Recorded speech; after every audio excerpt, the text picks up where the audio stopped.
A certain king had a son that he thought the world of. And he wanted to give him just a wonderful birthday party for his 21st birthday. And so he invited all his friends and all the friends of the son who had married the son.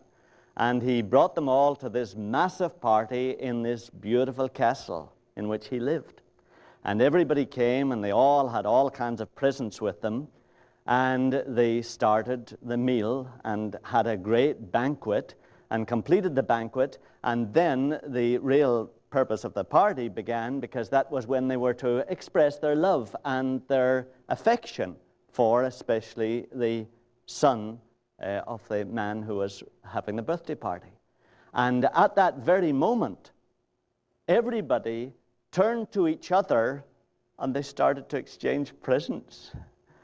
And after about 10 minutes of this, if you had been in the room, you'd have seen in one corner this dear father with his 21-year-old son sitting together alone in the corner, and everybody else was having a wonderful time exchanging presents with each other.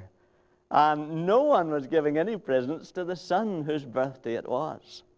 And of course, you can apply that. You know what it is, because it's just a picture of our Christmases. It's our modern Christmas. And we all plan to buy presents, and we all talk about buying presents, but the guy who ought to receive the presents is the only one who doesn't get any. And all of us get presents. And we accept that because part of it is we're expressing love to each other, and I don't think we want to change that. But we do need, loved ones, to see that the whole purpose of Christmas is this dear Jesus. That's the whole purpose of Christmas. And there is something paradoxical in the fact that we not only just give presents to each other and none to Him, but that we give all our attention to each other and none to Him. And that's maybe the real tragedy. That Christmas, our modern Christmas, becomes emptier and emptier every year, not actually just because of the commercialization, because we've all kind of accepted that and go with it, but because the central figure of Christmas is totally and absolutely ignored by most of us. And so we end up trying to substitute a kind of human warmth and a hail fellow well met kind of togetherness and camaraderie for the real spirit of Christmas that is found in Jesus Himself. And I don't know if you've ever found what I've found. At times, we've had a great Christmas. It's just been wonderful. And we've all got all kinds of wonderful presents, and we've had a wonderful dinner.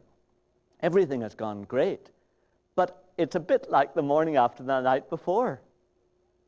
After it's all over, you're gathering up the bits of wrappings, and you're wondering, now, what did this achieve?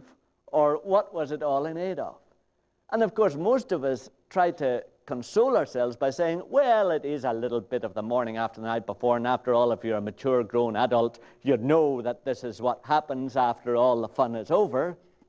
And yet many of us, in our deepest hearts, still feel, yeah, but it wasn't exactly what I thought it should be.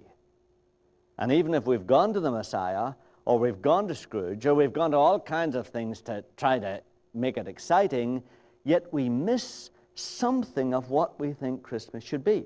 Now, I don't know what you do. I know what I do. I think back to Ireland, where, of course, Christmas was wonderful. And it's wonderful in all your memories, in all our memories.